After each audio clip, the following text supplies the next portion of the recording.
بسم اللہ الرحمن الرحیم۔ السلام علیکم۔ لیکن اینجلا کی غیرت نے ماں کو تنہا چھوڑنا گوارا نہ کیا۔ پشپ اس غیر متوقع صورتحال کا سامنا کرنے کے لیے تیار نہ تھا۔ وہ کبھی غصے اور ندامت کے ساتھ جان مائیکل اور کبھی معذرت طلب نگاہوں سے میریا کی طرف دیکھ رہا تھا۔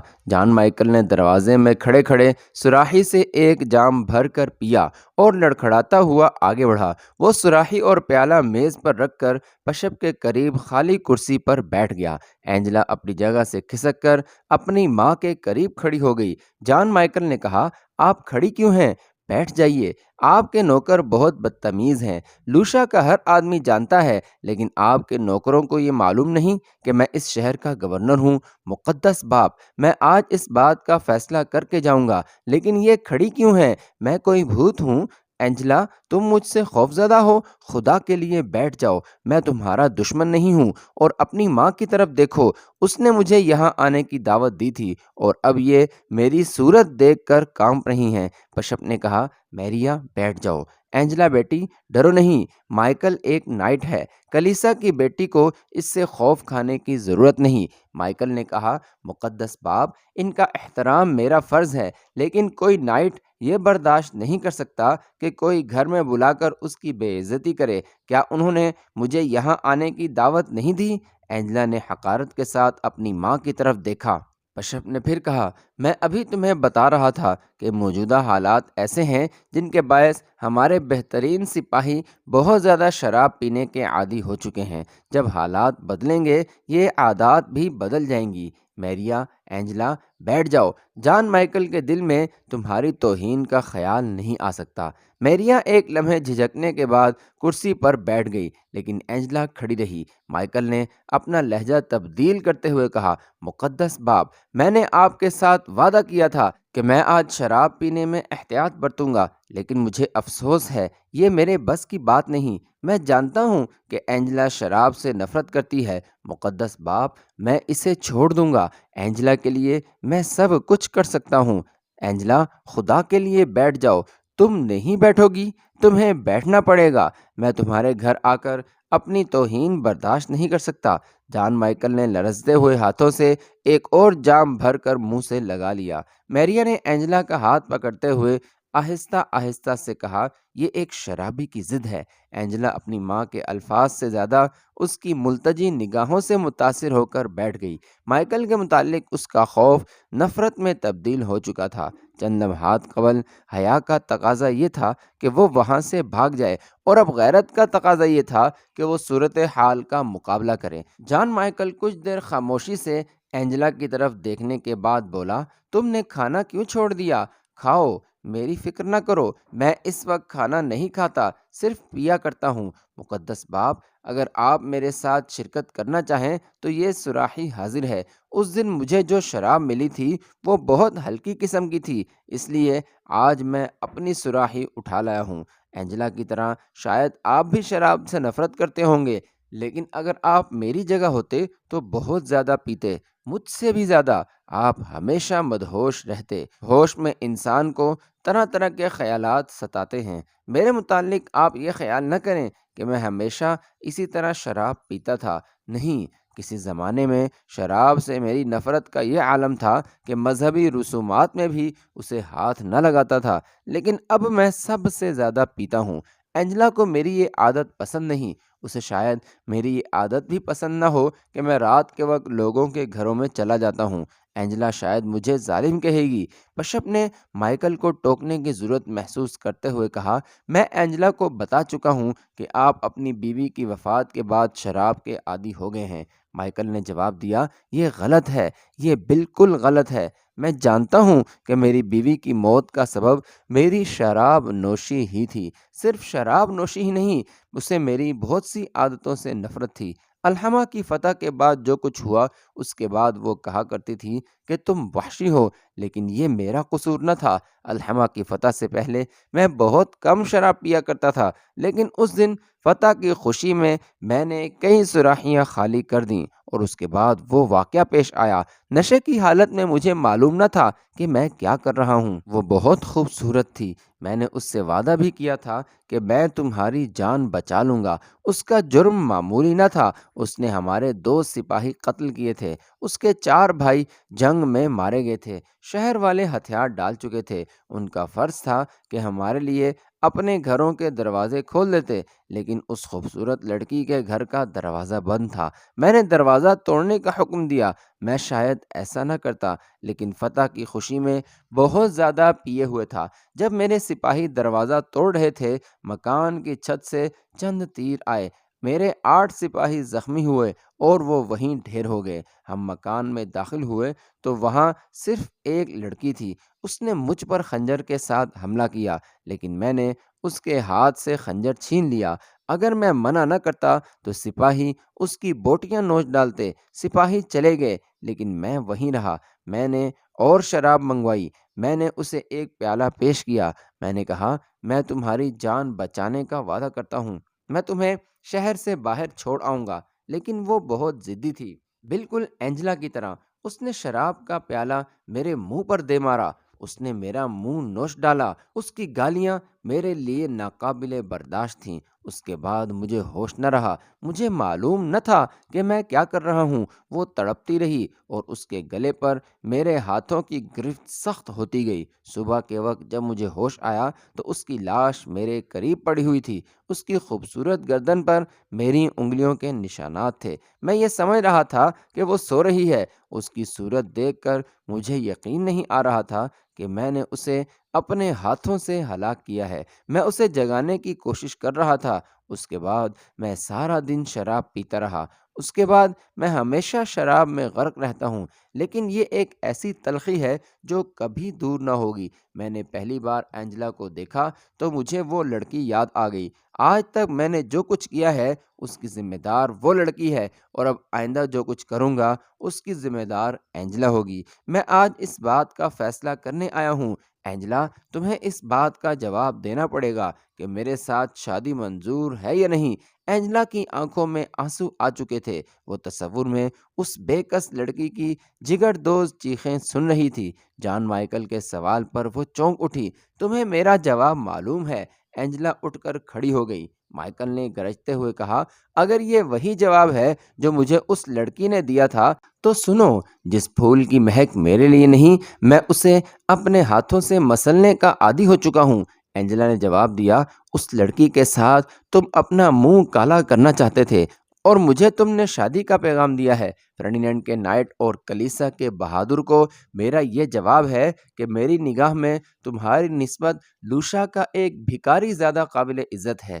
اس بے کس لڑکی کے لیے تم ایک بھوکے بھیڑیے تھے، لیکن میرے سامنے تم ایک پاگل کتے ہو۔ تم اس وقت بھی قابل نفرت تھے اور اب بھی قابل نفرت ہو۔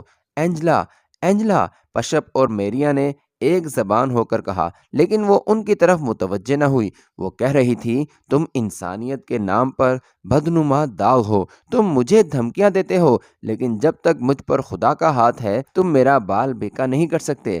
تم نے جس زمین پر کلیسا کی شاندار عمارتیں بنائی ہیں، اسی زمین پر بے گناہوں کا خون گرایا ہے۔ وہ وقت آئے گا جب یہ عمارتیں پیوند خاک ہو جائیں گی اور آنے والی نسلوں کو ان کے کھنڈر بھی نظر نہ آئیں گے، لیکن وقت کا ہاتھ تاریخ کے صفحات پر ان بے گناہ کے خون سے لکھی ہوئی تحریریں نہیں مٹا سکے گا۔ اینجلا پشپ کی طرف متوجہ ہوئی، اور تم مریم کے بت بنا کر پوجتے ہو، لیکن اپنے سپاہیوں کو معصوم لڑکیوں کے عصمت دری کروانا مریم کے بیٹے کے دین کی بہت بڑی خدمت سمجھتے ہو۔ تم اس صلیب کی پوجا کرتے ہو، لیکن میں پوچھتی ہوں، اندلس کے ہر شہر میں کتنے بے گناہ ہیں جنہیں تم ہر روز پھانسی دیتے ہو؟ پشپ نے اٹھتے ہوئے کہا، یہ لڑکی گمراہ ہو چکی ہے۔ اس کی بہن نے اس پر جادو کر دیا ہے۔ اسے معلوم نہیں کہ یہ کیا کہہ رہی ہے۔ مائیکل، چلو چلیں۔ نہیں، میں فیصلہ کر کے جاؤں گا۔ مائیکل آخری جام پینے کے بعد اب بے ہوشی کی حد تک پہنچ چکا تھا۔ وہ اٹھ کر اینجلا کی طرف بڑھا۔ اس کے پاؤں لڑکھڑا رہے تھے۔ اینجلا میز پر سے بھاری پھولدان اٹھا کر ایک طرف ہٹ گئی۔ میریا نے اپنے حبشی غلام کو آواز دی۔ وہ بھاگتا ہوا داخل ہوا۔ اتنی دیر میں مائیکل اینجلا کے قریب پہنچ چکا تھا۔ اینجلا نے پھولدان اس کے سر پر دے مارا۔ مائیکل کو گرنے کے لیے فقط ایک بہانہ چاہیے تھا۔ پھولدان کی معمولی ضرب سے وہ اپنا توازن نہ رکھ سکا۔ اس کے گرتے ہی پشپ نے آگے بڑھ کر حبشی غلام سے کہا، تم انہیں فوراً اٹھا کر ان کے کمرے میں چھوڑ آؤ۔ ان کے نوکر پوچھیں تو یہ کہہ دینا کہ شراب سے بے ہوش ہیں۔ قوی ہیکل حبشی نے جان مائیکل کو اٹھا کر اپنے کندھوں پر لاد دیا اور باہر نکل کر پشپ نے اینجلا کی طرف دیکھا اور کہا، اینجلا، جان مائیکل کو میں نے یہاں آنے کی دعوت دی تھی۔ تمہاری ماں کا اس میں کوئی قصور نہیں، اور میرا یہ کہنا بالکل غلط ہے کہ تمہاری سوتیلی بہن نے تمہیں گمراہ کیا ہے۔ اگر یہ باتیں اس نے تمہیں سکھائی ہیں تو تمہیں اس سے بہت کچھ سیکھنا چاہیے۔ میں مائیکل کو قابل اصلاح سمجھتا تھا، لیکن میرا خیال غلط تھا۔ تمہیں اس سے دور رہنا چاہیے۔ میں کل اپنے عہدے سے استعفیٰ دے رہا ہوں۔ مجھے اس بات کا احساس تھا کہ ایک بشپ کی حیثیت سے میں نے کلیسا کی کوئی خدمت نہیں کی، لیکن میرے ضمیر کو ایک ٹھوکر کی ضرورت تھی۔ میں تمہارا شکر گزار ہوں کہ تم نے ایک اونگتے ہوئے انسان کو جگا دیا ہے، اور میریا، تم اپنے خاوند کو کہو کہ اگر وہ فوراً نہیں آ سکتا تو تمہیں اپنے پاس بلا لے۔ اگلے دن جان مائیکل کی خادمہ میریا کے پاس اس کی طرف سے ایک خط لے کر آئی۔ خط پڑھ کر میریا کو یہ یقین نہ آتا تھا کہ یہ مائیکل نے لکھا ہے۔ وہ بار بار خادمہ سے پوچھ رہی تھی، کیا یہ واقعی انہوں نے لکھا ہے؟ اور خادمہ کو اسے یقین دلانے کے لیے مریم کی قسم کھانی پڑی۔ جان مائیکل نے انتہائی عجز و انکسار کے ساتھ معافی مانگی تھی۔ اس نے لکھا تھا کہ مجھے اپنے طرز عمل پر ندامت اور افسوس کے اظہار کے لیے الفاظ نہیں ملتے۔ میں بے حد شرمسار ہوں۔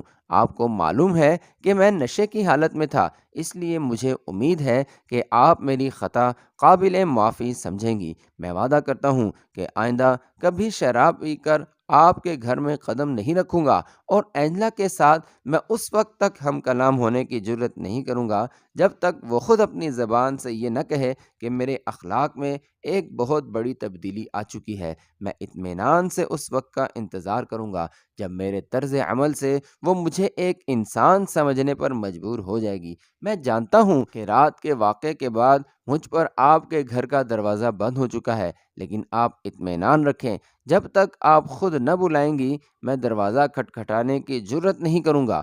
جان مائیکل کی خادمہ کی آمد سے تھوڑی دیر پہلے میریا اپنے خاوند کے نام ایک طویل خط لکھ چکی تھی، لیکن مائیکل کا خط آنے پر اس نے اپنا مکتوب قاصد کے حوالہ کرنے کا ارادہ تبدیل کر دیا۔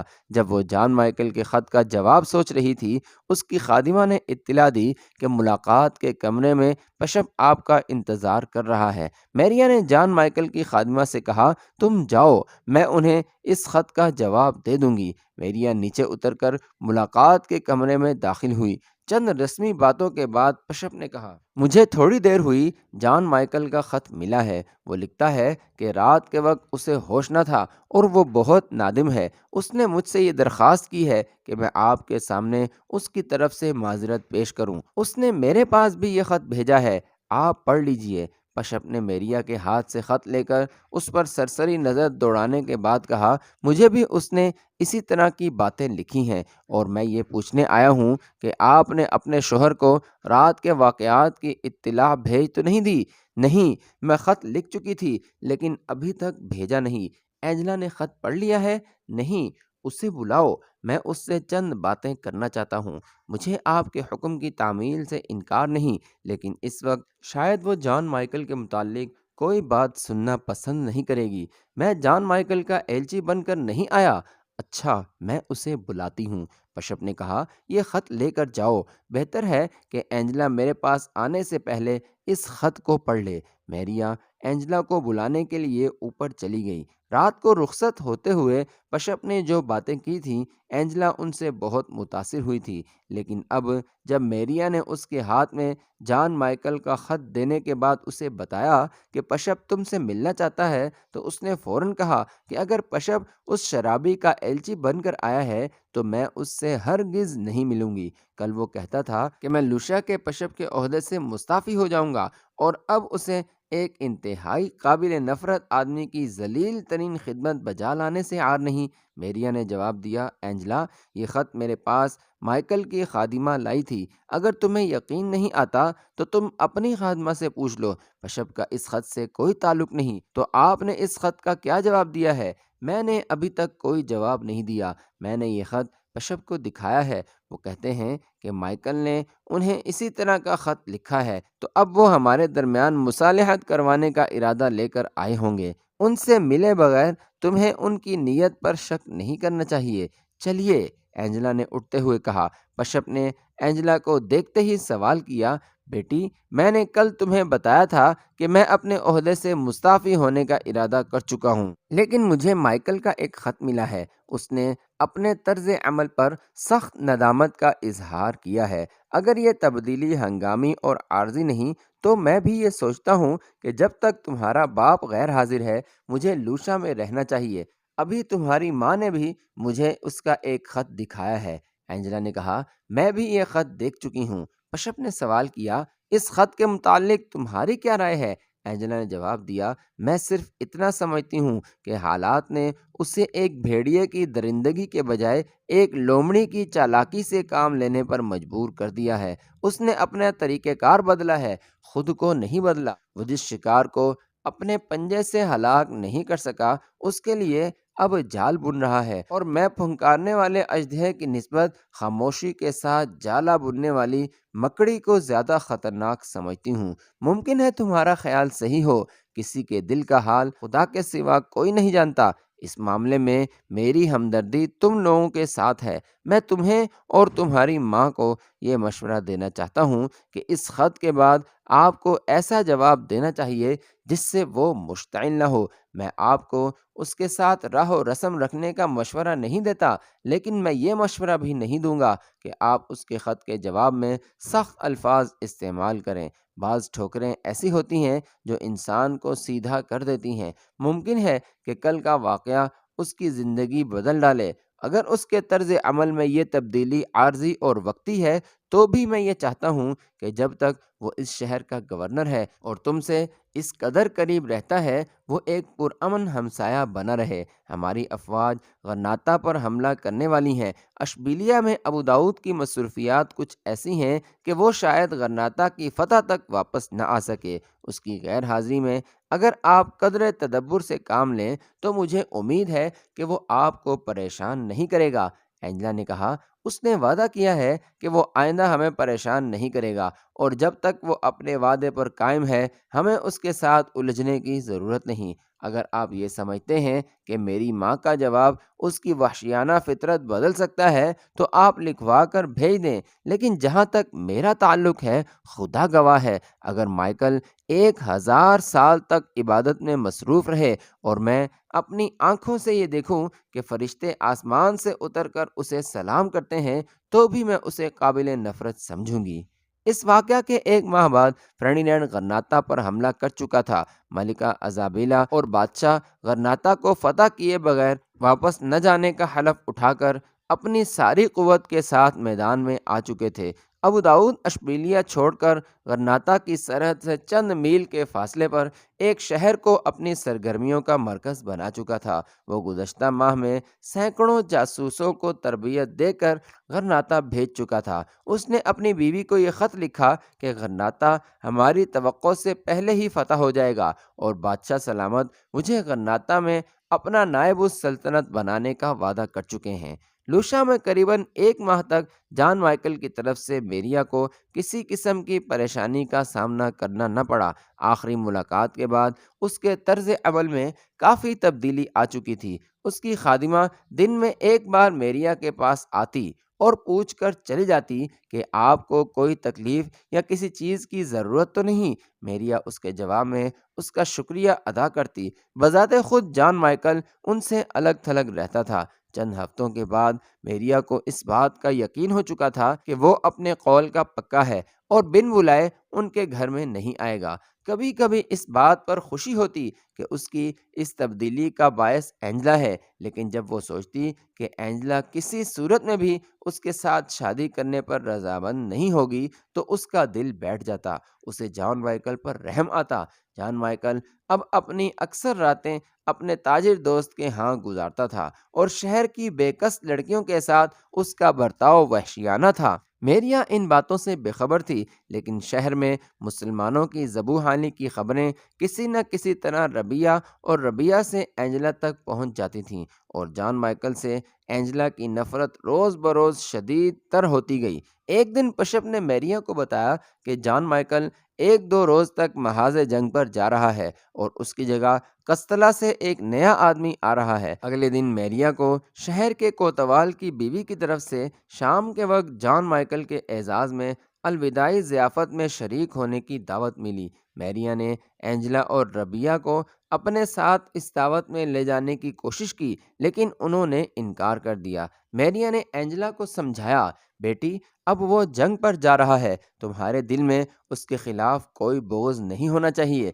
شہر کے تمام معززین وہاں جمع ہوں گے، اگر تم وہاں نہیں جاؤ گی تو لوگ یہ محسوس کریں گے کہ تمہارے اور اس کے درمیان کوئی ناخوشگوار بات ہو چکی ہے۔ لیکن اینجلا اپنی ضد پر قائم رہی۔ میریا کو مجبوراً تنہا جانا پڑا۔ شام کے دھندلکے میں جب میریا اپنی بھگی پر سوار ہو کر قلعے سے باہر نکلی تو اسے دروازے پر جان مائیکل دکھائی دیا، اور وہ فوج کے چند سپاہیوں کے درمیان کھڑا ان سے باتیں کر رہا تھا۔ میریا نے نوکر کو بھی رکنے کا حکم دیا اور باہر جھانکتے ہوئے ہاتھ کے اشارے سے مائیکل کو اپنی طرف بلایا۔ جان مائیکل نے اس کے قریب پہنچ کر کہا، آپ غالباً کوتوال کے ہاں جا رہی ہیں؟ ہاں، لیکن مجھے اس بات کا گلہ رہے گا کہ آپ نے مجھے یہ نہیں بتایا کہ آپ جا رہے ہیں۔ آپ کو الوداع کہے بغیر میرے لیے لوشا چھوڑنا آسان بات نہیں تھی، لیکن میں یہ عہد کر چکا تھا کہ جب تک اینجلا مجھے نہیں بلائے گی میں آپ کو پریشان نہیں کروں گا، اور ایک نائٹ کو اپنے عہد کا پاس کرنا پڑتا ہے۔ میریا نے کہا، اینجلا اب بہت بدل چکی ہے، جب آپ جنگ سے واپس آئیں گے اسے شاید آپ کو بلانے پر اعتراض نہیں ہوگا۔ میں شاید وقت سے پہلے جا رہی ہوں، آپ وہاں کب تک پہنچیں گے؟ میں چند دوستوں کا انتظار کر رہا ہوں، آپ چلیں، میں ابھی آتا ہوں۔ لیکن آپ اکیلی ہیں؟ ہاں، مجھے افسوس ہے کہ اینجلا کی طبیعت ٹھیک نہیں، ورنہ وہ میرے ساتھ آنے کے لیے تیار تھی۔ مائیکل نے کہا، اس کی طبیعت اکثر خراب رہتی ہے، اسے علاج کی ضرورت ہے۔ اچھا آپ چلیں۔ جب میریا کی بھگی کچھ دور چلی گئی تو مائیکل اپنے ساتھیوں کی طرف متوجہ ہوا۔ اسے ایک طبیب کی ضرورت ہے اور میں کئی مریضوں کا علاج کر چکا ہوں۔ ربیہ اور اینجلا اوپر کی منزل کے ایک کمرے میں کھانا کھا رہی تھیں۔ اچانک نیچے انہیں شور سنائی دیا۔ ربیہ نے چونک کر کہا، شاید احمد کے ساتھ کوئی لڑ رہا ہے۔ اینجلا نے کہا، یہ جیمز ہوگا، آج اس کی خبر لوں گی۔ کبھی کبھی مجھے احمد پر بھی غصہ آتا ہے، وہ ہاتھی کی طرح مضبوط ہے، لیکن پھر بھی ہر نوکر سے مار کھا لیتا ہے۔ ربیہ نے کہا، یہاں ہر مسلمان ہر عیسائی کو اپنا آقا سمجھتا ہے۔ اینجلا نے خادمہ سے کہا، جاؤ جیمز کو بلا لاؤ، آج اس کی خبر لیتی ہوں۔ لیکن اچانک سیڑھیوں پر کسی کے پاؤں کی آہٹ سنائی دی اور اینجلا نے کہا، ٹھہرو، وہ شاید خود ہی آ رہا ہے، اب وہ احمد کی شکایت کرے گا۔ ایک ثانیے کے بعد ربیہ، اینجلا اور خادمہ مبہوت ہو کر دروازے کی طرف دیکھ رہی تھیں۔ نوکر کے بجائے ان کے سامنے جان مائیکل کھڑا تھا۔